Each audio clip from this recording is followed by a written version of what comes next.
ሰላም ጤና ይስጥልን ውድ የዋልያ ሚዲያ ቤተሰቦች የዕለተ እሁድ መረጃዎች እናልፋለን። በመጀመሪያም አዲስ አበባ የኦሮሚያ መቀመጫ እንድትሆን ህገ መንግስት እውቅና ይስጥ በሚል በቀረበ አዲስ አጀንዳ ከስምምነት ባለመድረሱ ጉባኤተኞች ተበትነው ለሰኞም ተቀጠሩ። ለ500 ተመካካሪ ቃለ ጉባኤ የሚቀርበው ኮሚቴ ነገ ለውይይት መጠራቱን ታውቋል። የአዲስ አበባን ጉዳይ በተመለከተ አጀንዳ በ10 እና በ50 ሰዎች ደረጃ በተደራጁ ተመካካሪዎች ሳይነሳ በ250ዎቹ በተደራጀው ስልታዊ ቡድን ላይም አዲስ አበባ የኦሮሚያ መቀመጫ እንድትሆን ህገ መንግስቱ እውቅና ይስጥ በሚልም በኦሮሚያ ፖለቲከኞች የቀረበው አዲሱ አጀንዳ ዛሬም አከራካሪነቱን በመቀጠሉ 500ዎቹ ጉባኤተኞችም ተበትነው ጉዳዩ ለሰኞም ተሻግሯል። 250 ሰዎችን ከያዙ ሁለት ስልታዊ ቡድኖች 15 በመሆን የተመረጡ 30 ሀሳብ አጠናካሪዎች አዲሱን የአዲስ አበባ አጀንዳ አጠናቀው ለ500 ተመካካሪዎች ዛሬ እንዲያቀርቡም ሲጠበቅ ነበር። ጉዳዩ አከራካሪ በመሆኑ ከሰሞኑ ጉባኤተኞች ጉባኤ ረግጠው እንዲወጡ ዳርጎ የነበረ ሲሆንም ዛሬም 30ዎቹ ሀሳብ አጠናካሪዎች ከስምምነት ባለመድረሳቸው ሀሳቡ ተጨምቆ ሳይነበብላቸው መበተናቸው ጉባኤተኞችም ተናግረዋል። አንድ ተሳታፊ በሰጡን ቃልም አዲስ አበባ ጉዳይ ዛሬም ተቋርጧል፣ መስማማት ላይ ስላልተደረሰ ጉባኤተኞች ተበትነዋል፣ 30ዎቹ እርስ በርሳቸው አልተስማማም ብለዋል። አዲስ አበባ የኦሮሚያ መቀመጫ እንድትሆን በህገ መንግስቱ እውቅና ይሰጥ በሚል የኦሮሚያ ፖለቲከኞች ባቀረቡት ሀሳብ ስምምነት ላይ ባለመደረሱ ጉዳዩ ለሰኞ አሯል ነው ያሉት። ሌላኛው የፌደራል ከተሞች አጀንዳ ተሳታፊ ከስልታዊ ቡድን ከተመረጡ ሀሳብ አጠናካሪዎች አንዱ ዛሬም በቃለ ጉባኤ ስምምነት ላይ ባለመድረሱ ለጉባኤተኞቹ አለመነበቡንም ተናግረዋል። ቃለ ጉባኤው ለመነበብ በተዘጋጁ 30 ሰዎች ስምምነት ላይም መደረስ እንዳለበት ገልጸው ይሁን እንጂ ስምምነቱ ላይ ስላልደረስን ለጉባኤተኞች የምናነብላቸው ነገር የለም አልናቸውም ብለዋል። የፌደራል ከተሞች ጉዳይ አጀንዳ ተሳታፊም ከሰዓት በኋላ ከመሰብሰቢያ አዳራሽ እየወጡ በነበረበት ወቅትም ቃለ ጉባኤ ባለመጠናቀቁ አለመነበቡንና ለሰኞ መቀጠራቸውንም ሲያወሱ ተናግረዋል። ገለጻ ከሰጡን ተሳታፊዎች አንዱ ብዙ ላይ ነገሮችም ተስማምተን እያለ ከተማው ለፌደራል መንግስትም ለኦሮሚያ ክልል መንግስትም ዋና ከተማ ሆና ታገልግል የሚል ሀሳብ መምጣቱንም ገልጸዋል። ይህ አንድ ከተማ ለሁለት አካላት ተጠሪ አድርጎ ማስኬድ ይቸግራልና የሚቸግር አይደለም መሆን ይችላል በሚል በተወያዮች ማከራከሩንም መቀጠሉንም አስረድተዋል። ከኦሮሚያ ክልል ውጭ ያሉ ተሳታፊዎች የቀረበው የአዲስ አበባ የኦሮሚያ ዋና ከተማ ትሆን ብቻ ሳይሆን ውስጥ የባለቤትነት ጥያቄ ነው። ይህ ደግሞ የከተማዋን ነዋሪ መብትም ያጣብባል። በአንድ በኩል የብሔር ብሔረሰቦች ከተማ ናት እያልን ቀጥሎ ለአንድ ብሔር መስጠት ግን የሌሎችን መብት ያጣብባል የሚል ስጋት ሀሳብ ማንሳታቸውንም ገልጸዋል። ኦሮሚያ የወከሉ ተሳታፊዎች ደግሞ የኦሮሚያ ክልል መንግስት መቀመጫውን እዚሁ አዲስ አበባ አድርጎ እየሰራ ነው፣ ስለዚህ ስጋት አይደለም፣ እውቅና ያለው ጉዳይ እውቅና የመስጠት ጉዳይ ነው የሚል ሀሳብ ማንሳታቸውንም አመልክተዋል። ለዚህ ሀሳብ ደግሞ የክልሎችን መቀመጫ ዋና ከተማ መወሰን የፌደራል መንግስት ስራ አይደለም፣ ይህንን የሚወሰነው የክልል ምክር ቤት ነው፣ በፊትም በጨፌ ምክር ቤት ወስናችኋል፣ የፌደራል መንግስት ግን ይህንን መወሰኑ ተገቢ አይደለም የሚል የመከራከሪያ ሀሳብ እንደተነሳበትም ተገልጿል።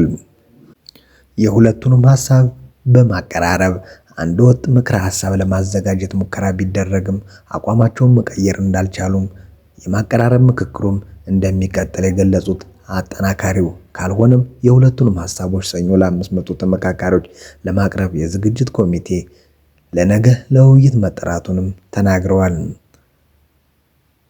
ኮሚሽኑ ባዘጋጀው ውሳኔ አሰጣጥ መመሪያ መሰረትም 75% ድምጽ ያገኘ ሀሳብ የሚጸድቅ ሲሆን ከዚህ በታች የሆነው ደግሞ 70 እንዲያገኝ በተመረጡ 336 የክልል ምክር ቤት ተወካዮች እንደገና ይታያል። 70 ድምጽም ካገኘ ሀሳብ ያልፋል። ስለ አዲስ አበባ የቀረበው አከራካሪ አዲሱ አጀንዳ ወደ ድምጽ ብልጫ ያመራ እንደሆነ የጠየቅናቸው ከ30ዎቹ ሀሳብ አጠናካሪዎች አንዱ እንደዛ የሚሆነው አይመስለኝም፣ ቀለል ያሉ አጀንዳዎች ሲሆኑ ወደ ምርጫ ይሄዳሉ። አንዳንድ በጣም የተከራከረ ፍላጎት የሚያንጸባርቁበት አጀንዳ ከሆነ ኮሚሽኑ ካስቀመጠው መመሪያ ውጭ ታሳቢ የሚደረግ ይመስለኛልም ብለዋል።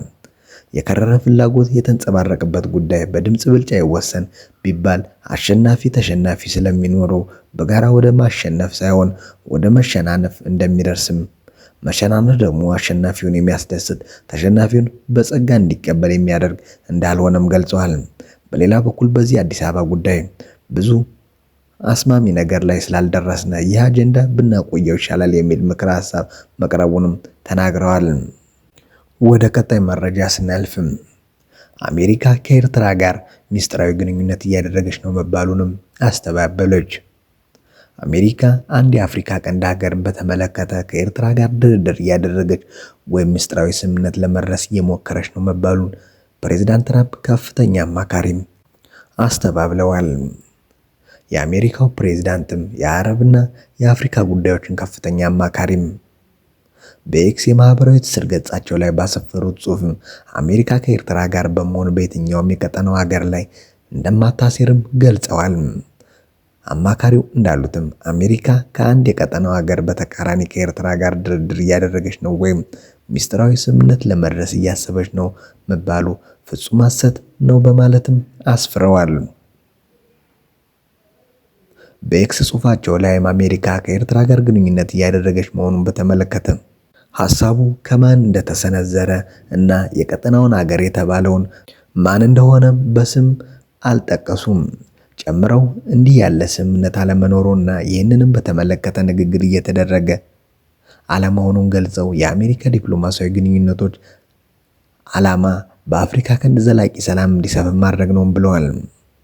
ጨምረውም ስምምነቶች ወይም ሌሎች ክስተቶችን በተመለከተ የሚቀርቡ ሐሰተኛና አሳሳች መግለጫዎች፣ ስምን የሚያጠፉ ግምቶችና መሰረት የሌላቸው ክሶች በቅን ልቦና የሚደረጉ የዲፕሎማሲያዊ ግንኙነቶችን በማዛባት ዘላቂ ሰላምን የማስፈን ተስፋን አደጋ ላይ ይጥላል በማለትም ወቅሰዋል። መንግስታቸው ለአፍሪካ ቀንድ ሰላም ከግብጽ ከኤርትራ ጋር እና ከኢትዮጵያ ጋር ዲፕሎማሲያዊ ግንኙነቶችን መከተሉንም እንደሚቀጥል የጠቀሱት በሀገራቸው ዋነኛ ትኩረት የቀጠናው ዘላቂ ሰላም መሆኑን አመልክተዋል። የፕሬዝዳንት ዶናልድ ትራምፕ ከፍተኛ አማካሪ እንዲህ ያለውን ማስተባበያ በማህበራዊ ሚዲያ ላይ ሲጽፉ ባለፉት 2 ሳምንታት ውስጥ ይህ ለሁለተኛ ጊዜ ነው።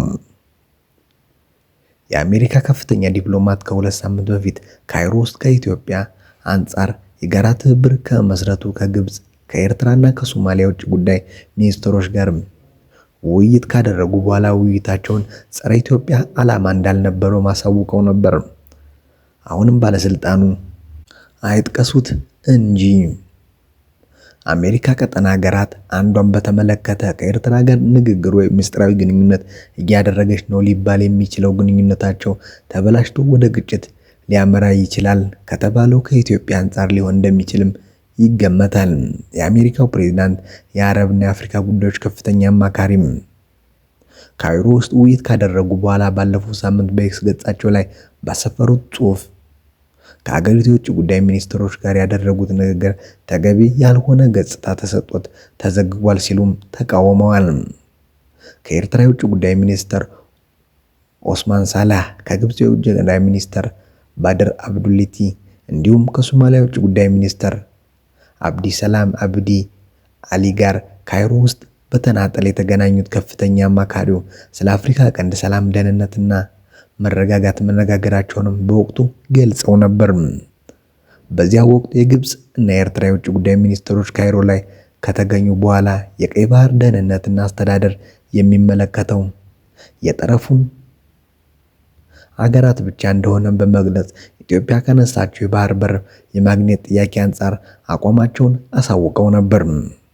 ከኢትዮጵያ ጋርም በታላቁ ህዳሴ ግድብ ምክንያት የምትወዛገበው ግብጽ የኢትዮጵያ የወደብ ጥያቄ ስጋት የፈጠረባት ኤርትራና ኢትዮጵያን በሶማሌላንድ ጋር የመግባቢያ ስምምነት ከደረሰች በኋላ ውዝግብ ውስጥ ገብታ የነበረችው ሶማሊያ ከ2 ዓመታት በፊት የጋራ ትብብር ፈጥረው እንደነበረም ይታወሳል።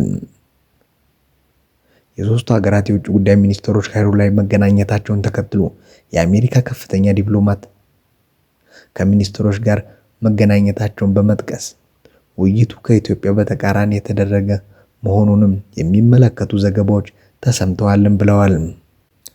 ነገር ግን የፕሬዝዳንት ትራምፕ ከፍተኛ አማካሪ በኤክስ ገጻቸው ላይ በሰጡት ምላሽ ዘገባዎቹ ሐሰተኛና አሳሳች በማለትም የአሜሪካ ዲፕሎማሲ ተገቢ ባልሆነ ሁኔታ አቅርበዋልም ብለዋል።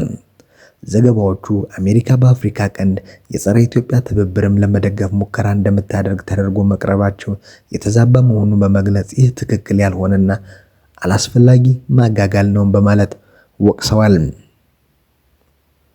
የአሜሪካ መንግስት የአፍሪካና የአረብ ጉዳዮች ከፍተኛ አማካሪ ጨምረው አገራቸው ከኢትዮጵያ እና በአፍሪካ ቀንድ እንዲሁም በቀይ ባህር ቀጠና ከሚገኙ ሁሉም ሀገራት ጋር በጋራ ጉዳዮች እንደምትሰራም ገልጸዋል።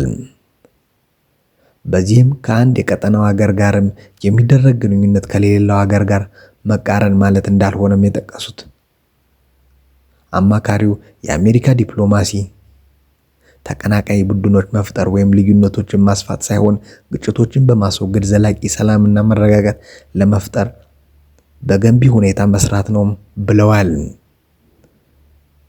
የአሜሪካ ከፍተኛ ዲፕሎማት ከግብጽ ከኤርትራና ከሶማሊያ ውጭ ጉዳይ ሚኒስትሮች ጋርም ከተገናኙ በኋላ ሐምሌ 12 2018 ዓ.ም በኤክስ ገጻቸው ባሰፈሩት መልእክትም ከባለስልጣናት ጋር ያደረጉት ውይይትም ፍሬያማ ብለዋል። የኢትዮጵያ የባህር በር የማግኘት ፍላጎት ይፋ መሆኑን ተከትሎ ሁለቱ ሀገራት ቀይ ባህር ከዳርቻው ሀገራት ብሔራዊ ደህንነት ጋርም ቀጥተኛ ትስስር እንዳለውም በመጥቀስ የቀይ ባህር አጎራባች ያልሆነ አካል ቀይ ባህርን በሚመለከቱ ጉዳዮች መግባት የለበትም ማለታቸውም ይታወሳል። የኢትዮጵያ የባህር በር ፍላጎት ይፋ ካደረገች በኋላ ግብጽ ከበባ በሚመስል መልኩ እየተንቀሳቀሰች ነው ሲልም የኢትዮጵያ የውጭ ጉዳይ ሚኒስቴር በይፋ መግለጹም ይታወቃል። ግብጽ፣ ኤርትራና ሶማሊያ ከሁለት ዓመት በፊት የጋራ ትብብር አስመራ ላይ የመሰረቱ ሲሆን በወቅቱም ግብጽ ኢትዮጵያ በገነባቸው የህዳሴ ግድብ፣ ኤርትራ ኢትዮጵያ ባነሳቸው የባህር በር ጥያቄ እንዲሁም ሶማሊያ የኢትዮጵያ ከሶማሌላንድ በፈረመችው የመግባቢያ ሰነድ ምክንያት ተቃቅረውም ነበር። ስላዳመጣችሁ እናመሰግናለን። ቸር ቆዩልን።